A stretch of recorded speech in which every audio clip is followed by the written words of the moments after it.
Looks that way. What do you got for me?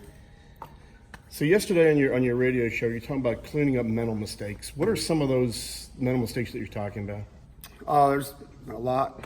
There's a lot. There's a pump block that we should have blocked. We had a guy aligned in the wrong gap. There's a multitude of plays on both sides of the ball where you got a guy, eyeing this instead of this, and the targets of where we want to hit in the run game. Some of the protection things, some of the young backs have to do a better job with. Matt on his reads, he missed an easy one on a third down. There's just a ton of little things throughout the game.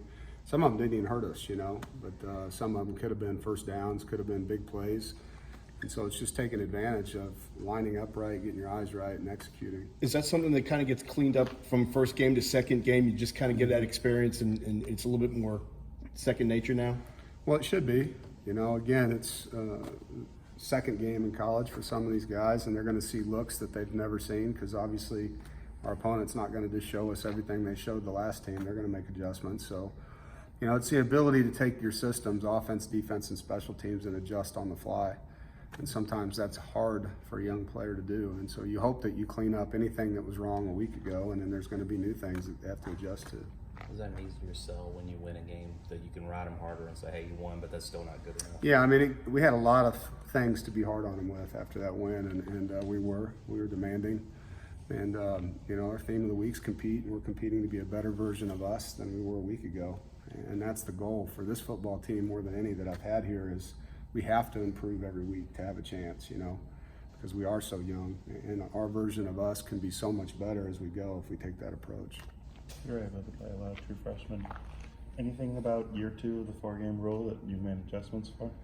No, last year I really liked it. We had some guys that were injured, we couldn't play, but we played, any of the redshirt guys that were healthy played in 4 games. And it's helped their confidence. It's not their first time playing in a football game, and we'll do the same thing. We're going to play all of them 4 games if we can, and some of them have proven that they'll play in all of the games if they're healthy. But you have to, in my opinion, take advantage of that. I think it really helps those guys. And sometimes they become so much more confident after you do it that you might have thought this is a kid we were going to redshirt, and now he leaps. And that happened last year with Tayshawn Smith. He was a guy that early on wasn't ready at all. And as the season progressed, he got better and better because of some of the special teams reps he took.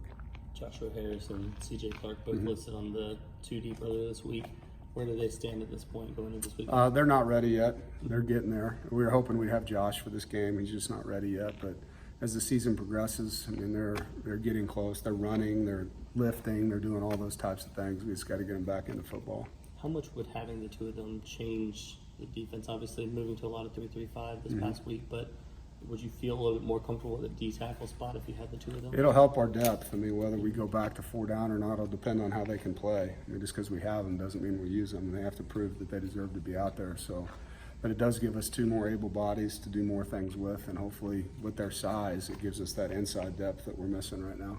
How are the young receivers, Devin and Josiah, and Max is the other one, Yeah. who are getting a little bit more reps now that they're going to be playing more? How do they look this week, and are they ready to take on that role? They're excited for the opportunity. I think Max had a really good week. Devin's been very consistent all the way through camp, and so I expect him to be ready to take on that role. Josiah is the one that really needs to take the next step for us, and dropping that pass, I know he's ready to make up for that. So a bad experience, but a good one for him to be able to learn from and get better. Did Doeren basically show, he gets tagged slot receiver? Clearly, he can make plays on the outside too. Well, which is now needed. The thing that you love about Tabari is his football knowledge. He can play any position. He knows the entire offense, which is really impressive, for a guy that came in as late as he did. And he's a very competitive guy. He's got a lot of energy on game day. He's just so excited to be playing. And so he gives us a utility player that can fit a lot of different gaps for us on offense. They're not the same size or athletic-wise, but does Tanner Ingle remind you of Josh Jones at all? As far as their playing styles, yes. Tanner and Josh were both very quick contact players and can make up for other people's mistakes pretty quickly.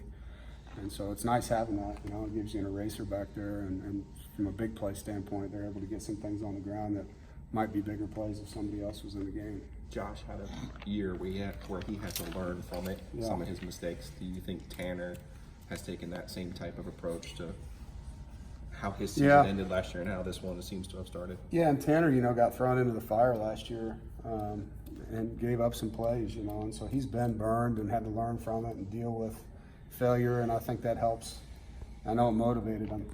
He changed his body in a good way. Not that he was ever overweight, but he's really leaned up, and it's helped his speed. And I think the more you play this game, the more lessons you have on film to study yourself, the better you get.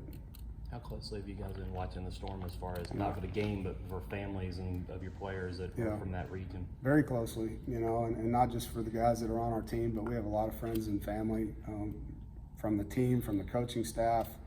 We know thousands of coaches that live in those areas, and so we're monitoring it as closely as we can. And like I said in my press conference, there's a lot of prayer from this state towards all the other ones that are getting it. You guys have to address that with the team as far as try not to be. They're going to be thinking about what's going on a little bit leading up to this game if they're from some of those regions that may get hit today. Yeah, I know our position coaches have, in their meetings talked with all their guys about it, and we've been through this, unfortunately, now. It seems like a yearly thing, so our guys kind of know how to handle it and who they can go to on our staff, and we'll see where it goes this week. A good guess. That's it. All right.